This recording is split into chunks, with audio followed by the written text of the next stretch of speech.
Hello, everybody. My name is Trent Lawton. I'm here to talk about my two articles and video today. So starting with the strengthening the connection between differentiated instruction strategies and teaching personal or social responsibility, challenges, strategies, and future pathways. In this article, it focused on assessing students' behaviors in relation to the students' performance to the plans of instruction as of us teachers that we do based on the student's responsibility and social skills that they currently have. And I think this is text that was awesome to read because of today's climate and just seeing the wide range of complexity that we have seen with students' social skills since the pandemic and how different a lot of the students are socially. And before we get into the next article, I just wanted to point out a common theme that I saw where in all the articles and videos this week was just the teaching strategies for instruction and different strategies to use in using differentiation for different students. And that's obviously in a lot of the titles. So the next article we read about were the brain-based teaching and differentiation in teaching, learning, and motor skills. This article focused mainly on the brain-based learning, investigated differences in the male and female brains, how they differentiate biologically, the learning differences and the behavioral differences, and the motor skills differences, which is important for PE, especially.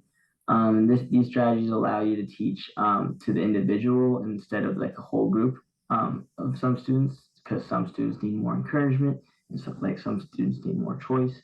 And then this reminded me of a lot like of the social emotional learning that we've learned about and how our brain is affected by different things and how physical activity plays a huge role in our physical education and physical literacy.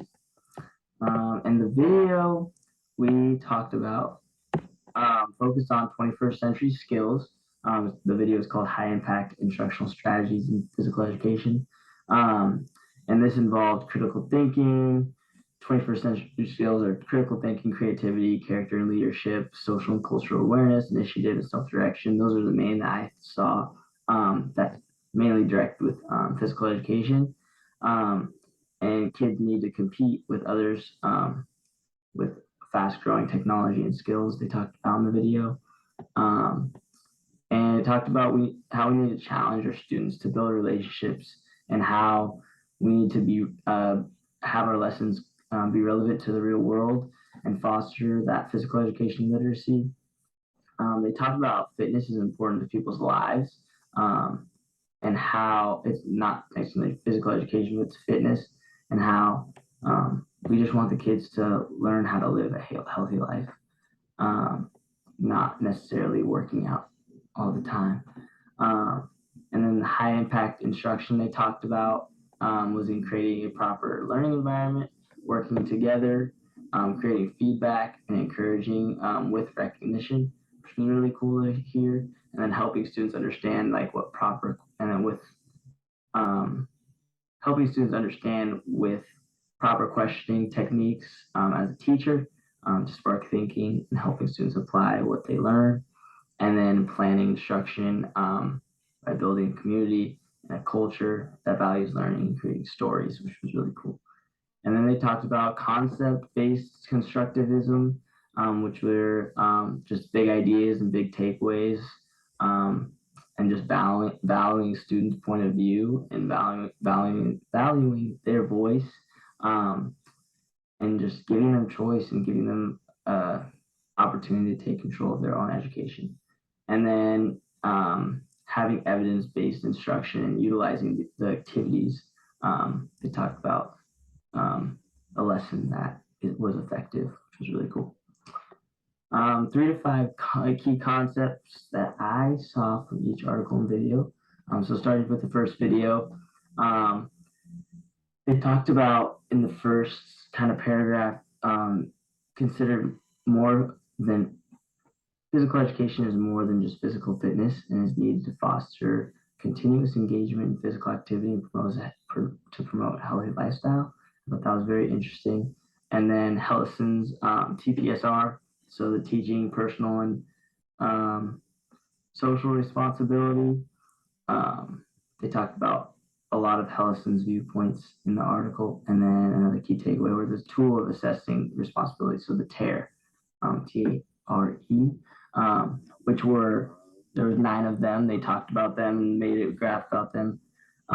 Modeling respect, setting expectations, opportunity for success, fostering social interaction, role and assessment transfer, and then participation, engagement, showing respect, cooperation, encouraging others, helping others, leading, expressing voice, and asking for help.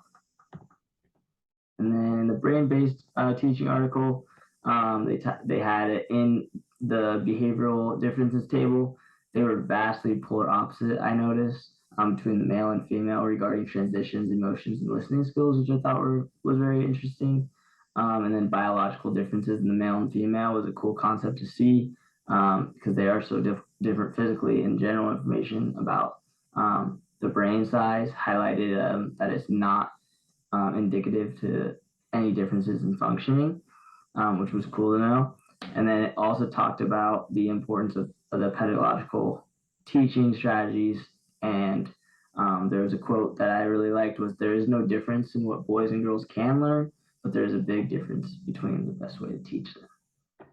And then with the high impact instructional video, the key takeaways were planning regarding formative assessment, creating a chart. I really want to create a chart that I use every class by grading them in a 1, 2, 3, 4 scale in regards to like just formative assessing, like they're sitting their squat spot correctly, or if they learn how to underhand throw or overhand throw, teaching them how the 3 basic steps and see if they know those 3 basic steps, and just creating having more data-based assessment is really cool to see that I want to incorporate. And then instruction, just adding more strategies and stories in my lessons to make it more relevant to them, and then just thinking more about my questioning strategies and asking those right questions to spark interest in learning and thinking, and then using those 21st century skills and being able to apply these in my classroom so that students have proper learning environment where they can learn and grow. And one instructional strategy I want to use was, like I just said, the formative assessment in my classroom and having more data that I can use. I currently have like the fitnessgram that they write their fitness, what they got in that fitnessgram, and then their goal for next time. But I want to add more to that and have more grading on my side, and then remember that, and also so that I can remember if that student is falling behind or is ahead, or is always on task and doing the right thing. And having 450 students, it is not always easy to remember what skills each student has mastered, especially as a new teacher. And then my second instructional strategy was, in one of the articles, they talked about the peace bench that they had from Hellison's view. And I have something similar called the conflict corner or the calm corner, where they can go take a break and relax. Or I also have like a 6-step kind of chart that allows them to solve their own problems. So I learned this from Ben Landers, and you keep your hands open and you listen to each other, and then find a solution, you shake hands, you give each other a compliment. And the peace bench that I saw had a lot of different ideas that I think I want to try, because it only works to a point and you just kind of have to direct it a lot of the time. But yeah, thank you for listening to my video about the 2 articles and video in Module 4. Have a great